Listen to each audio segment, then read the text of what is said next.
What's up everybody? In this video I'm going to talk about the Nikon 85mm 1.8G lens, and see if it feels still good in 2020. And you know what? It's still an excellent portrait lens in 2020. The 85mm 1.8G lens was announced back in 2011. It does have a 67mm filter thread. The aperture ranges from f1.8 all the way to f16, and it does have an AFS motor, so when you are focusing it is going to be pretty quiet. So one of the good things I like about this 85mm 1.8G lens is the quality of the pictures that you get from it is actually really nice. One of the things I love about the 85 1.8G is the bokeh. It definitely beats up my Nikon 50mm 1.8G lens for sure. Another good thing about this lens is I really like the autofocusing. The autofocusing is actually pretty good. I took this out to car tracks on a track day. It still holds up pretty good for autofocusing. It just really depends on how good your camera body is. I had it on my D750 and now on my Z6, and the autofocus is actually still pretty good with this lens. You know what? It's not super fast, but you know, you'd be surprised to find how fast it is once you use it.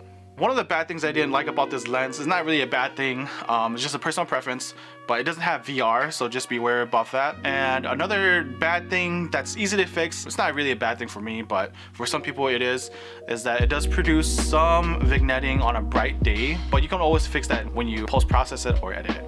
The 85mm 1.8G, there's not too many bad things I can say about this lens. For those that are on a budget for an 85, I would definitely recommend this 85. I don't think you'll be disappointed. If you have one, comment below, let me know what you think about it. I'll have links below to where you can purchase it as well. But like I said, it's still really good for an 85 1.8G, especially for the price range. I bought this one used for $350, and I believe brand new they were probably going about for $400, $450, around there, I don't know. Like I said, I'll have links below. It's up to you if you want to buy a used one or a new one. It's still a really good lens. I mean, I really love using this lens for portraits. I love the bokeh, I love the colors. I do love how sharp it is. If you're not pixel peeping, it's still pretty good, but I mean, even at like f2 to f2.8, it gets really sharp. And I'll show some examples here from f1.8 to f5. f2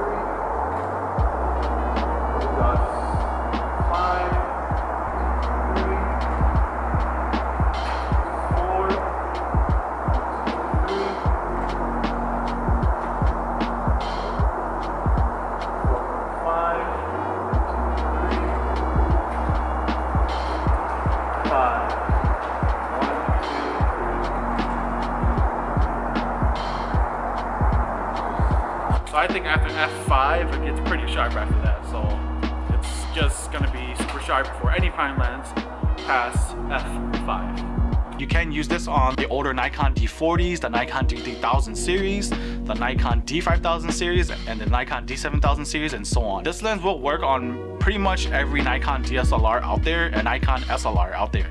So you can definitely use this on like a crop sensor and a full frame camera. Overall, the 85mm 1.8G, I would definitely recommend just because it's an excellent budget portrait lens. I know for some people you're looking for the cheapest, but I'm not gonna lie, this is probably one of the best 1.8G lenses I've spent my money on. I've used the Nikon f1.2 lens. I've used the 1.8D lens, and the 1.8G lens is just, you know, it's built better than the 1.8D, and the Nikon f1.2 that I have was just manual focus, so it was kind of annoying to use. And then I fell upon the 1.8G and I just fell in love with it just because it was autofocus and it's a modern built AFS lens, so it was really quiet when you're focusing and produced really good quality images. And like I said, the bokeh is amazing. I think I'm gonna keep this lens for a while until Nikon makes a 85 1.2 or something crazy like that. So overall, I would definitely recommend the 85 1.8G lens, especially if you get really serious about doing portraits or indoor photography. The bokeh is really good, the picture quality is really good, and the autofocusing is really good for what it is. So yeah, if you have this lens or if you don't have it anymore, comment below and let me know what you think about it. If you don't have this lens anymore, what did you get for it? I'm really curious about, you know, what you sold this lens for. I know some people are switching to the 1.4 Sigmas or the Nikon 1.4G. This lens still holds up to this day. I'll just say that right now. I really appreciate you watching. Yeah, if you like this video, please subscribe, and I'll have links below on where you can purchase this lens, new or used. Thanks for watching, everyone. See ya.